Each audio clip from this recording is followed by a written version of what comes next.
All right, here's our second focus question, and we'll get started. Even though cotton agriculture, in some sense, commercialized the South, it did not create a dynamic and diversified economy. Cotton plantation slavery simply spread the agrarian, slave based social order of the eastern states westward. The Cotton Kingdom remained rural, and the South's transportation and banking systems were underdeveloped arms of the plantation economy. Manufacturing and technological development lagged there compared to the North. The market revolution transformed the North into an integrated economy of commercial farms and manufacturing cities. The pioneer stage of moving westward reinforced farmers' self sufficiency because the tasks of settlement left little time for market based agriculture. Once the Old Northwest became more settled, however, farmers were drawn into the market economy linked to eastern centers of commerce and banking by increasingly developed transportation networks. Goods previously produced at home were now more often bought in stores, and more concentration was placed on producing crops and livestock for market rather than subsistence. The cities of the East became a market and source of credit for Western farmers. Banks and insurance companies financed land acquisition, supplies, and in the 1840s and 1850s, new types of mechanized equipment. The steel plow, invented by John Deere in 1837, made it possible to rapidly cultivate large areas of western prairie land. Cyrus McCormick invented the reaper in 1831, which allowed for a large increase in the amount of wheat a farmer could harvest. Thousands were in use by the Civil War, and from 1840 to 1860, the country's wheat output tripled. Unlike cotton, the crop was primarily consumed in the United States, much of it sold to Eastern farmers, who transferred their efforts to dairy, fruit, and vegetable production for nearby urban centers. Cities were part of the West from its beginning. Cities that stood at the intersection of interregional trade, such as Cincinnati, known as Porkopolis, a center of pig slaughterhouses, and St. Louis, grew enormously and quickly. Chicago was the West's greatest city. Thanks to the railroad and its location on the Great Lakes, Chicago by 1860 was the fourth largest city in the nation, serving as a center where Western farm products were collected and shipped east. Urban centers in the West and East experienced great changes wrought by the market revolution. The number of people in cities increased dramatically. Urban merchants, bankers, and master craftsmen exploited the expanding market among commercial farmers. Their efforts to increase production and reduce labor costs transformed work. Skilled artisans who once made an entire product at home where they controlled their own work were now gathered in large workshops, where entrepreneurs supervised them, subdivided their tasks, and paid them a wage to perform only one process in production. These workers faced relentless pressure from employers to make more goods faster, at lower wages, and under intense supervision. In some industries, particularly textiles, factories entirely replaced traditional craft production. Factories gathered large groups of workers under central supervision and replaced hand tools with power driven machinery. The first factory in America was established in 1790 at Pawtucket, Rhode Island, by Samuel Slater, an English immigrant who built from memory a spinning jenny in order to evade laws making it illegal to export plans for industrial machines. These early spinning factories produced yarn, which, through the outwork system, was sent out to rural farm families who wove it into cloth. The same outwork system characterized early shoe production, in which parts were sent out to families who assembled them and gave them back to merchants who sold the shoes. But shoemaking and textiles were eventually brought under one factory roof. The first large American factory that used power looms to weave cotton cloth was built in Waltham, Massachusetts in 1814. Beginning in the 1820s, other manufacturers established factories in Lowell and other small towns, creating small industrial towns and cities across New England. The first factories, powered by waterfalls and river rapids, were matched by the 1840s by factories using steam power, which could be located anywhere.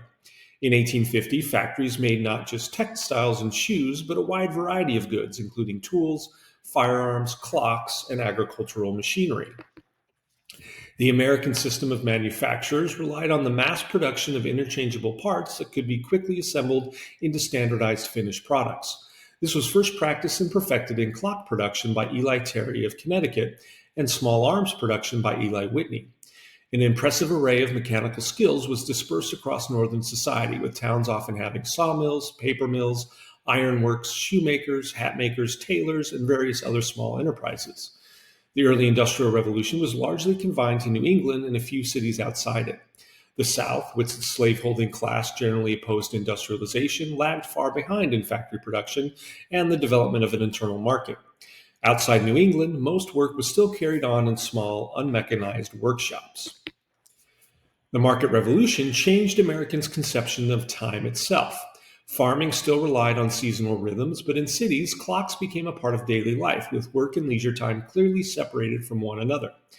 During the colonial era, bouts of intensive work were alternated with periods of leisure. But the market revolution brought work schedules based on production for specified hours per day. Workers' pay became increasingly separated from the product itself and based on the daily or hourly wage. Railroads also operated on a set schedule, making Americans more conscious of life on clock time. Few native born men were attracted to factory employment because they viewed closely supervised work for a set time as a violation of the independence that defined their ideas of American freedom. Employers turned to those who lacked other ways of earning a living. Most early New England factories first used female and child labor. In Lowell, the best known center of early textile manufacturing, employers built an entire town with churches, lecture halls, and boarding halls in order to convince farm families to allow their daughters to leave home for work. Though the constant supervision was highly restrictive, this was the first time that women were sent into the public world in large numbers, and most valued the opportunity to earn money at a time when few other jobs were open to women. The mill girls were a transient labor force, since most sought to marry after only a few years of factory work. By the 1840s and 1850s, immigrant labor eased the shortage of industrial workers when large-scale immigration from various regions of Europe began.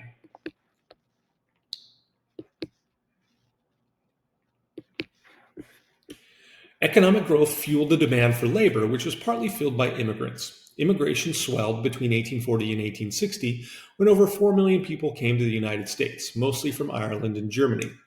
Modernization of agriculture, the Industrial Revolution, and steamship and rail transportation spurred many of these migrants to America. Most went to the North where jobs were plentiful and they would not face competition from slave labor. Very few immigrants went to southern states, except for peripheral cities such as New Orleans, St. Louis, or Baltimore. But immigrants in both northern cities and rural areas were quite visible. The introduction of the ocean-going steamship made Atlantic crossings much cheaper, thus accelerating emigration from Europe to the United States, Canada, and Australia. Frequently, the first emigrant of a family to go was a male member who would work and send back money for the remainder of the family to follow. America offered political and religious freedom to Europeans living under repressive governments and rigid social hierarchies. But the largest number of immigrants fled catastrophe. The Irish men and women who escaped from the Great Famine of 1845 to 1851, when a potato blight starved 1 million Irish to death and caused another million to migrate, mostly to America. These migrants, having worked mostly in agricultural labor, moved into unskilled or low-skilled jobs. Men into common labor, rail and canal construction, longshore and factory work, and women into domestic service. The Germans were the second largest group of immigrants and tended to include more skilled workers such as artisans, craftsmen, and shopkeepers, and they formed tight-knit immigrant communities in the East and West. Additionally, some 40,000 Scandinavians emigrated to the United States, mostly settling on farms in the Old Northwest. Industrial expansion and the failed Chartist movement of the 1840s inspired many English workers to emigrate as well.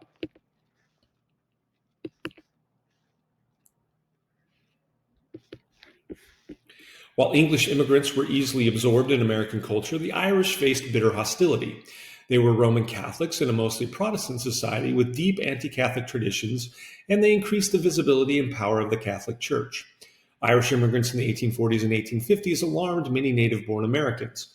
Nativists, who feared the impact of immigration on American political and social life, blamed immigrants for crime, political corruption, heavy drinking, and job competition that undercut wages for native-born skilled workers.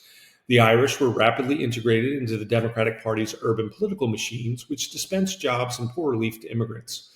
Nativists applied similar stereotypes to the Irish that were directed against blacks, namely that the Irish in particular were a lazy, childlike, and irrational people unfamiliar with American ideas of liberty and subservient to the Catholic Church, thus threatening democratic institutions, social reform, and public education. Riots targeted immigrants and their institutions, and nativist politicians were elected in the 1840s and 1850s. Nativism did not become a national political movement until the 1850s, but a nativist mayor was elected in New York City in 1844. American law in this period increasingly supported the efforts of entrepreneurs to participate in the market revolution while protecting them from local governments and liability that might interfere with their activities. The corporate form of business organization, in which a corporate firm receives a charter from the government and stockholders are not individually liable for company debts, became central to economic life in this period. Corporations found reinforcement in Supreme Court decisions that validated their legal status. Dartmouth College v. Woodward in 1819 defined corporate charters issued by states as contracts, thus preventing future lawmakers from altering or rescinding them. Gibbons v. Ogden, which was in 1824, determined that a monopoly granted by the New York State Legislature for steamboat navigation was unconstitutional. Meanwhile, at the local level, courts found businesses blameless for property damage and held that employers had full authority in the workplace, even using old conspiracy laws to convict workers who joined unions or went on strike. Only in 1842 did the Massachusetts State Court render a decision in Commonwealth v. Hunt, stating there was nothing inherently illegal in striking or unionizing. So that was our second question. Come back for our third.